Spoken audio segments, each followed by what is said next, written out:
Yang untuk yang berhijab atau yang hairdo?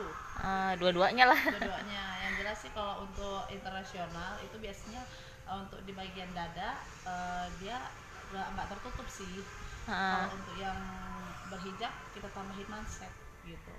Heeh. Manset kulit sesuai dengan warna baju sih biasanya. Heeh. Mm-mm. Itu kalau untuk make upnya sendiri gimana itu? Kalau untuk make up untuk yang pengantin internasional ini kita biasanya make upnya itu kalau nyesuaiin warna kulit, dan Hmm. itu juga untuk eyeshadow kita biasanya nggak terlalu yang mencolok atau buat make up. Dia Hmm. eyeshadownya biasanya tetap satu warna dan ditambah dengan shimmer di bagian kelopak matanya Hmm. dengan eyeliner gitu aja sih. Hmm. Dan untuk bulu mata juga kita nggak terlalu tebal, Hmm. itu cukup dengan dua aja sih, dua lapis gitu. Heeh, iya. Mm-mm. Kesalahan apa Mbak yang sering dilakukan orang ketika dia make up untuk yang internasional ini? Ya kebanyakan sih kesalahannya itu dia makeup internasional itu dengan lipstick sih biasanya, Hmm. lipstiknya yang merah gitu kan. Harusnya kalau untuk internasional sih kita lipstiknya Hmm. itu yang nude aja gitu, yang nude Hmm. tadi. Mm-mm. Iya.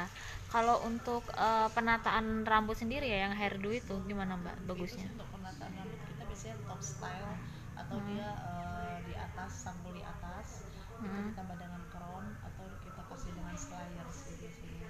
Hmm. Mm-mm. Hmm. Iya, kalau yang berhijab sendiri gimana? Kalau yang berhijab itu tadi kita pakai manset dulu untuk dari di dada, baru Hmm. kita gunakan hijab dan melihat bentuk wajah klien gitu. Kalau memang wajahnya agak bulat kita pakein kayak topi gitu, baru kita Hmm. kasih slayer dan kasih crown aja gitu aja sih. Hmm. Mm-mm. Hmm. Apa sih Mbak perbedaan antara dia apa yang internasional sama yang adat gitu? Yang adat, kalau untuk Make adat upnya itu. sendiri kita biasanya untuk make up itu untuk di bagian mata dia lebih bold atau lebih tajam. Hmm. Begitu juga dengan pemilihan lipstick, dia Hmm. harus yang benar-benar cetar gitu ya, merah gitu kan ya. Hmm. Itu untuk adat sendiri, cuman kalau untuk bridal atau international itu kita lebih pewarnaan yang soft gitu, yang flawless gitu. Hmm. Ya kalau sekarang ini orang lebih banyak dia milihnya yang internasional atau yang yang adat ini sih Mbak? Sebenarnya sih kalau untuk itu sesuai konsep sih, konsep klien sendiri gitu kan. Karena Hmm. kadang klien lebih cenderungnya dia senang ke internasional, ada juga yang lebih ke adat gitu. Jadi atau Hmm. bisa juga waktu pada saat dia akad nikah dia Hmm. memakai internasional, cuman pas dia ke resepsi dia biasanya larinya ke adat gitu. Hmm.